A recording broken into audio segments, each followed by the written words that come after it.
The scene: Xavier's School for the Gifted. It has been almost 2 months since Jean Grey joined the school, and now on a still, calm night, the students can finally forget about being X-Men. Forget even about being mutants. Tonight, they are just teenagers. Oh, come on, Bobby, that did not happen. It totally did, Jean. I swear to God, that was when I first used my ice. The whole class was freaked out. I can imagine. A frozen swimming pool has to be hard to get out of. It's a good job no one was under the water. Tell me about it, Hank. The fireman had to break us out. No one knew it was me. Until I froze the drinking fountain the next day. What did you do? What do you think I did? I ran away as fast as I could. Good job the prof found me. Indeed. Being discovered in public is not pleasant. True, but you didn't destroy half your orphanage. At least your power stops when you can close your eyes. These wings are permanent. I haven't been able to sit back in a chair for 7 years. I still think I have it worse than you, Warren. Oh, come on, Scott. You put on those glasses and you look normal. And what would have happened if the professor hadn't turned out to be some mutant genius? Besides, I haven't seen a thing in almost a decade that wasn't tinted red. I mean, you guys tell me Jean is a redhead, but the truth is, you all look red to me. You can fit through a doorway. You can go to the bathroom or take a shower without having to worry about your wings fitting or knocking everything over. You gotta be kidding. You want to talk about the shower? I can't even take a shower without wearing these shades in there. I have to catch myself in the morning when I wake up. I had to train myself to not open my eyes until I put my glasses on. Do you know how hard that is to do? Do you know how many walls I busted before you all showed up here? Before we showed up? So that makes you better because you got picked first? I didn't say that. Guys, come on. But that's why you were picked as the leader, wasn't it? I'm only 2 months younger than you and I have to follow your orders. How does that figure? Look, he chose me because of my leadership skills and tactical mind. Who else is going to lead the team, Warren? You? Maybe if I had been calling the shots, we wouldn't have had to ad-lib a plan B against Juggernaut. Guys, seriously, we're supposed to be chilling and having fun here. No. I want to hear this. Come on, Warren. What would have been your plan? I would have come up with something. Oh, get lost. Screw you. Guys? It's okay, Jean. I've been wanting to get this off my chest for a while now. Well, maybe if you spent some time with anyone except Jean, you could have said it before. What was that, Scott? All right, enough. I believe, ladies and gentlemen, we should call it a night. Yeah, everybody cool off. You're jealous, Scott? Is that it? Jean is too good for a nerd like you anyway. Maybe you should just go buy her some stuff. That's how you've gotten people to like you for most of your life. Right, Warren? That's it. Let's go, Red Eye. Anytime, Wing Boy. Great! You want to blast me with those eyes of yours? Then go for it. Because I will just fly back and hit you so hard your head will... I would love to see you try, Rich Boy. Stop it now! The two lads are both pushed away from each other by the psychic blast. The drinks on the table are knocked over from the force of the impact. With tears in her eyes, Jean turns and storms out of the room. Bobby, now calming Scott, takes him from the room one way as Hank does the same with Warren through the opposite side door. Hank takes Warren down the hall to the living area and Warren's room. Sorry, Hank. He just knows how to push my buttons. You were doing a fair bit of that yourself. I guess. Sorry about that. I'm not the one you need to apologize to. Him. I'm not saying sorry to him. Not Scott. Although I hope that will come later. However, we both know where this animosity stems from. Don't we? Whatever. He barely even speaks to Jean. Ever wondered why, Warren? No. But if he feels that way, why doesn't he just say something? Maybe he feels that she has already made her choice. Me? Oh, no, Hank. You don't think he thinks that she... I do. Oh, hell. But Hank, she's really not my type. Then perhaps you should tell her that. But later. Now, I think we could all use some sleep. So you all calm down, and then sort all this out in the morning. All right. Thanks, Hank. Good night, Warren. Hank leans against the closed door, exhaling, and then looks up to see Bobby Drake walking towards him. How's Scott? He's pissed off, cursing Warren's name and everything he stands for. Warren? The same. You think we should go check on Jean? No. Think we should tell the prof? Most definitely no. Jerks! Jean enters her room, telekinetically slamming her door and throwing herself onto her bed, with her head in the pillow, ready to rip it apart. Jean? Jean, you okay? Yeah, Warren, I'm fine. Can I come in? I think we need to talk. I really just want to go to bed. Okay, well, I'll be here in the morning if you want to, talk about stuff. Yeah. Night, Warren. Night. It is not long before Jean readies herself and indeed goes to bed. She tosses and turns for a while, but finally passes into a restful sleep. A peace that does not last long, as the conversation about the discovery of their gifts taps into something deep in her subconscious. Soon, she sees images of a girl that is joined by the image of Jean as a child, the both of them laughing and playing. As she and the girl cross a road, the girl drops something, a piece of jewelry, which she bends down to pick up. As she does so, a car rounds the corner, not seeing her. Jean calls a name she does not remember, but the driver tries to stop, but is going too fast. The girl's body flies. As it does, Jean cries out, hearing not only her own voice, but also the voice of the little girl. A voice crying out, not with an audible cry, but with the cry of her last thoughts. Jean wakes up with a start, breathing heavily as the nightmare drifts from her mind and she returns to her room again. But she cannot take the thoughts from her mind. It was all so real. The next morning, Jean walks into the kitchen in the grey Xavier School t-shirt and pyjama bottoms she slept in. Scott is already there, eating a bowl of cornflakes. Morning. Morning, Scott. As she seats herself at the counter, she lowers her head into her hands and runs them through her red strands of hair. OJ? Sure.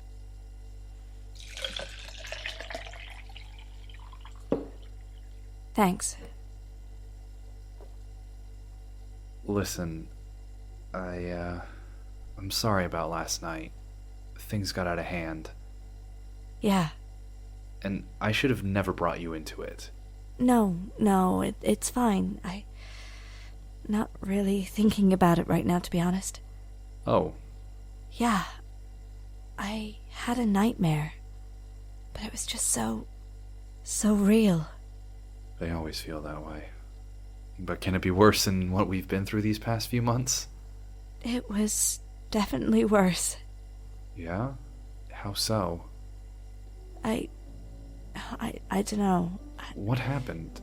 In the dream, I mean. I was younger. A girl who seemed to be my best friend was with me, but I didn't even know her name. She was hit by a car. Oh, God. Yeah.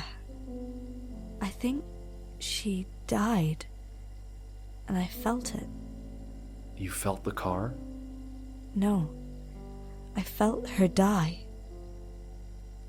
I heard her die. She screamed. It was more than that. I felt her die.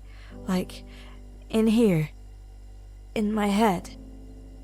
Well, I guess all of us have dreams about what could have happened if things went wrong with our powers. I worry about that a lot myself. Yeah, I don't know. I'm probably just being stupid. It was just a dream after all. Jean. With a start, the two teenagers realize Xavier is now behind them, sitting in his wheelchair in the doorway. After you're dressed, I think you should come to my study. We need to talk. A look of dread comes over her face. An hour later, uninvited, the four other students await whatever news comes from that office. It has been mostly silent but for a few moments of conversation between Hank and Bobby, Warren and Scott sitting opposite each other, in an awkward silence. Scott. I know, Warren. I'm sorry. I crossed the line. Yeah, so did I. We're a team here, and you are the better leader. Thanks. And I know your wings have to suck. So do those eyes. As they finish their apologies, the two reach forward and shake hands. Ah, thank goodness. Scott, about Jean. Yeah? How much do you like her? I mean, she's very pretty and everything, but is that it? No. I guess I love being around her. When she speaks to me, Why am I talking about this to you guys? No, carry on, Scott. I almost shed an iced tear. Robert, Sorry. Well, if you want to give it a try, then go for it, man. I won't stand in your way. I thought you two... Nah, we're just good friends. Oh. Well, I can't anyway. Not while I can't control my eye blasts. What? That's BS, Scott. You're just using that as an excuse. I'm not. Yeah, you are. Well, I'm dangerous. Maybe once I... Call them! Jean! I said, call my mom and dad right now, or I will, and I will tell them everything. Jean, they already know. Now calm down and let's talk about this. Go to hell, Xavier. I am packing my stuff and calling a taxi. Oh, crap. What the hell? Jean, what's going on? The boys stand and rush up the stairs, but once on the landing, they come face to face with an upset Xavier. Professor, what's going on? Why is Jean talking about leaving? She is upset. About what? About me, actually. About something I have done to her. What did you do? I am not at liberty to discuss that without Jean's permission. Swear to God, Professor. If you've messed with her head... As Warren storms into Jean's room, the rest, led by Scott, move to follow. No, boys. Warren is her best friend. I think they should talk first. A crowd around her will only make this worse.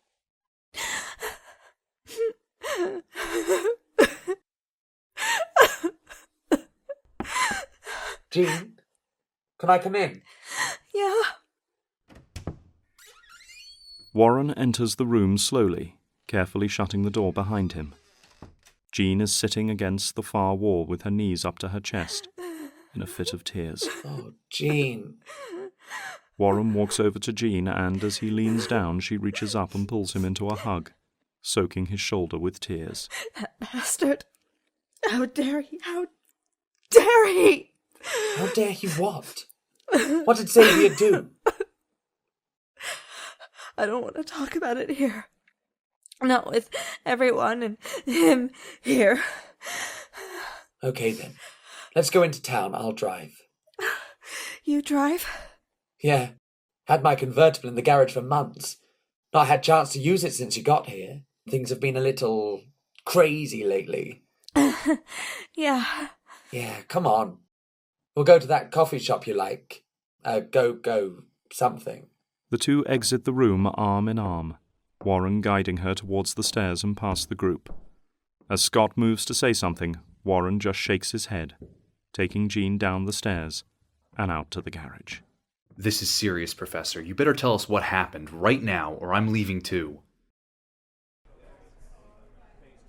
At Coffee A Go-Go, Westchester's premier coffee place, Jean sits and stares into her coffee, her eyes still red from the tears, stirring it over and over again. So? He did it to me, Warren.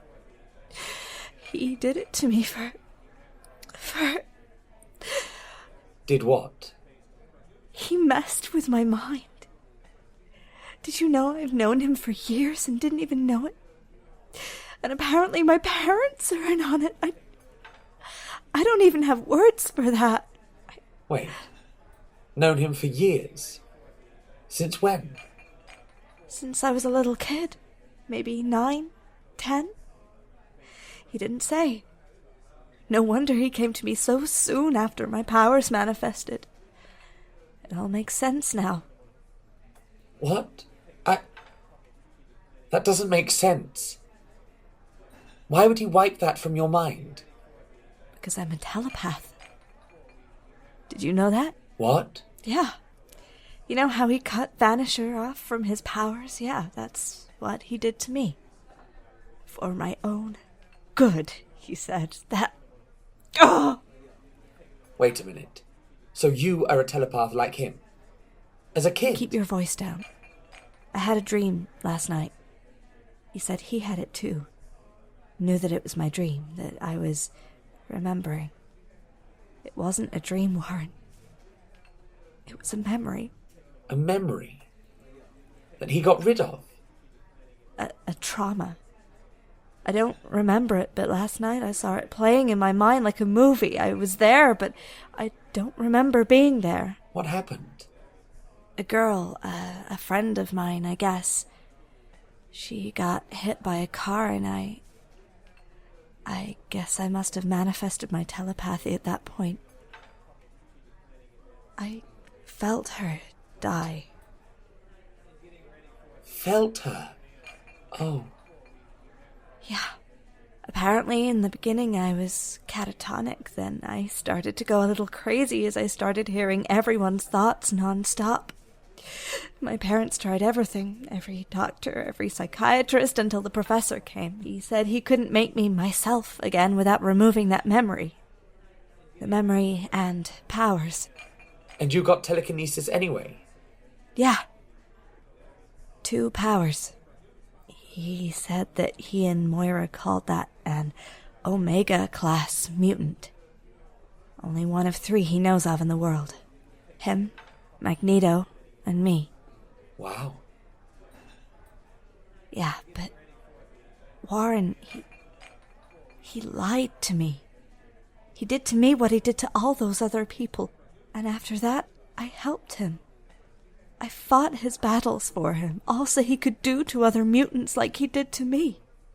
And what if you hadn't have had that dream last night? Do you think he would have told you? He says so. When I was ready, he said, but it's the boy who cried wolf situation, right? I can't believe it. Yeah. But you called it, Warren. You and Hank both warned us, but we didn't listen.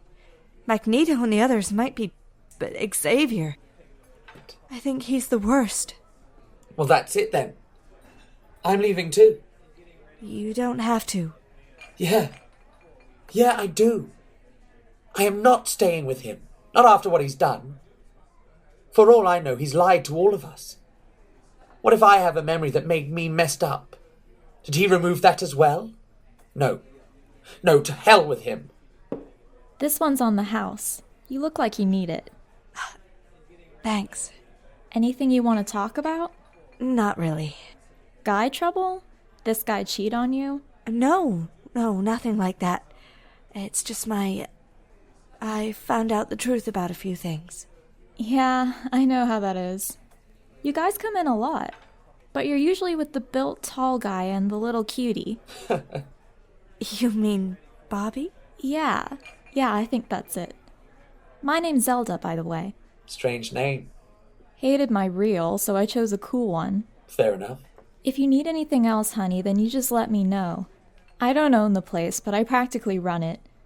A chocolate muffin would make everything a lot better, I think. I'm fine, thanks. Suit yourself. I'll be over at the counter if you need me. Yeah, thanks, Zelda. No problem. Hope your day picks up. Nice waitress.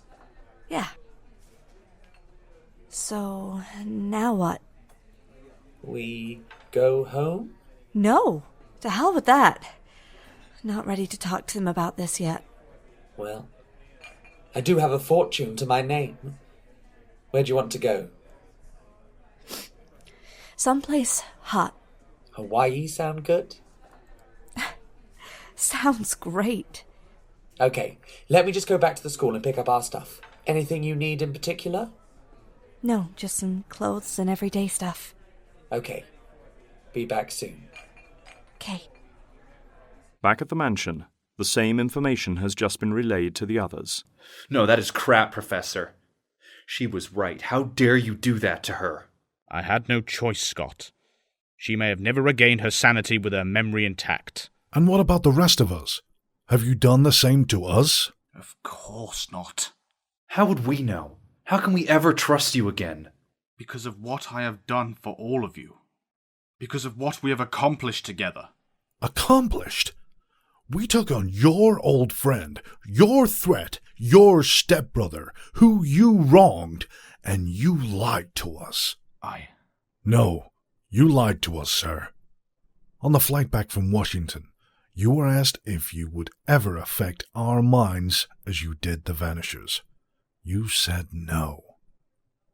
So you lied to the rest of us too. I only did it to protect Jean. Right, because she wasn't ready.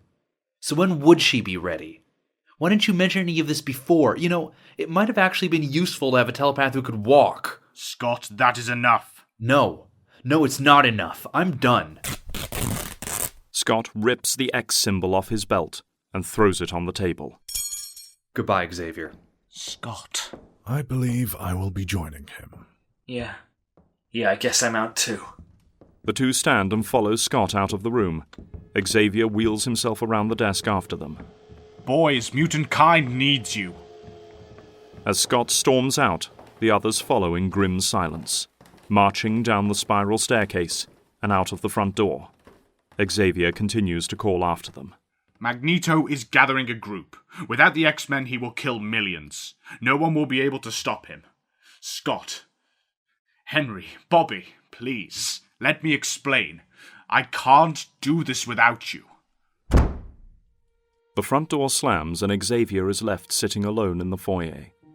He lowers his head in silence, tears welling in his eyes, then wheels back to his office. Moments later, Warren enters, finding no one there to greet him. He is glad to avoid any confrontation with Xavier as he collects a few things and leaves. Xavier, sitting in his office, with the thoughts of his mistakes, doesn't even try to stop him. His adoptive children have now all gone. At that moment, across thousands and thousands of miles, two twin mutants now walk in the center of a peaceful, simple European town. I like it here, Pietro. Life is so simple away from the noise. I know what you mean, Wanda. I want to just stay here. Stay here and forget the world. Forget that other... Wanda? Wanda! Pietro cries out as his sister's fingers begin glowing pink and violet, the color expanding to cover her entire hands. Not here. Not now. I can't control it. The simple townfolk around them begin to gasp, yell, and run away. Wanda, focus. Concentrate. I can't. No! The pink energy comes from her hands like rings forming around the building ahead of them, and warping it, destroying it.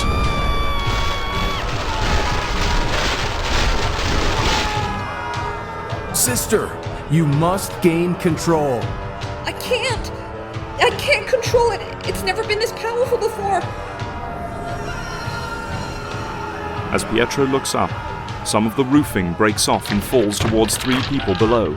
He springs into action, taking off at a speed faster than the eye can see. His movement is only a blur as he picks up the townspeople and runs them out of harm's way. The roof falls to the ground with a mighty crash as he places them in safety. But instead of thanking him, they scream and run away in terror. Monster! Monster! Such a show of gratitude. I did it, Pietro. I stopped it. Hearing angry voices, they look up and see what looks to be the entire town coming toward them. The mob looking very unruly, some even carrying weapons. We'd better get out of here. To where? I can't carry you away too quickly. I'll hurt you, even if there was somewhere to run to. We have to stop them. Hang on to me. Perhaps I can get us across town at least. The mob have surrounded the twins and are closing in. Get away from them, humans. As Magneto floats down into view, the crowd look up in terror. The caped man now creating a magnetic field around the twins. He then gestures towards the villagers, throwing the mob's weapons into the air as cars and anything metal that is not tied down starts to move, some flying into the air at them. The mob quickly disperses, running for their lives as Magneto lowers himself to the ground in front of the twins, a smile upon his face. Satisfied that the humans have left, he turns towards them and removes the magnetic field. I had that. Obviously. What do you want? Your help. As mutants. For what purpose? To end this. To end humanity's dominion over us. Fix the mistakes of the humans' world. And make it a utopia. For us. You want us to join you in hurting people? Helping them. The only ones who will get hurt are those in power. And those who stand in our way. That may be quite a few people. Indeed. And that is why I will need you. You may take your offer and... Pietro. He saved us. Saved me. I owe you my life, sir. I will help in your cause to repay you until I feel that debt is paid. Very well. Well, if she's joining you, then I am too. Good. Then it would seem that the Brotherhood is complete. It's time to make our move and for mutant kind to take over. And I know just where to begin.